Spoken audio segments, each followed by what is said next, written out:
Record ভাঙা গরম বাংলায় লাগাতার তাপপ্রবাহে জেরবার মানুষ। এত কিছুর পরও প্রচারে কোনো খামতি নেই রানাঘাট লোকসভার বিজেপি প্রার্থী জগন্নাথ সরকারের। উঠল জয় শ্রীরাম ধ্বনি। 400 আসনের লক্ষ্যমাত্রা পূরণ হবে ও তৃতীয়বারের জন্য ক্ষমতায় আসবেন নরেন্দ্র মোদী, আশাবাদী প্রার্থী। এবার মানুষ পদ্মফুলে ছাপ ধরে মোদীজিকে প্রধানমন্ত্রী বানিয়ে 400 পার করার যে প্রতিজ্ঞা সেটা সার্থক হবে, এটা জনগণের মধ্যে তার আভাস পাওয়া যাচ্ছে। দিনের শুরুতেই দলীয় কর্মী সমর্থকদের নিয়ে হিজুলি গাজনতলা মোড়ে কালী মন্দিরে পৌঁছে যান বিজেপি প্রার্থী জগন্নাথ সরকার। মায়ের পুজো দেবার পর নেতাজি সুভাষচন্দ্র বসুর প্রতিকৃতিতে মাল্যদান ও পথসভায় যোগ দিতে দেখা যায় প্রার্থীকে।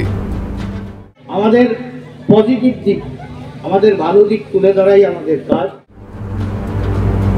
এরপর হুটখোলা গাড়িতে প্রচার শুরু করেন জগন্নাথ সরকার। রানাঘাট হিজুলি থেকে শুরু হয় প্রচার। এরপর উত্তর পূর্ব বিধানসভার বিভিন্ন এলাকা প্রদক্ষিণ করেন, সারলেন জনসংযোগ। পাশাপাশি বাইক র্যালিতে অংশ নেওয়া বিজেপি কর্মী সমর্থকদের উচ্ছ্বাস ছিল চোখে পড়ার মতো।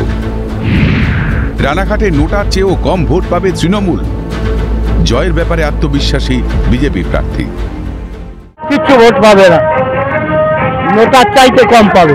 বিজেপির জয় জয়কার লোকে, এমনিতেই সাধারণ মানুষ এবার বিজেপিতে সিদ্ধান্ত নিয়েছে ভোট দেবে। 13ই মে চতুর্থ দফায় রানাঘাটে ভোট। হাড্ডাহাড্ডি লড়াইয়ে শেষ হাসি কে হাসে সেটাই দেখার। প্রসেনজিৎ বিশ্বাসের রিপোর্ট, ক্যালকাটা নিউজ।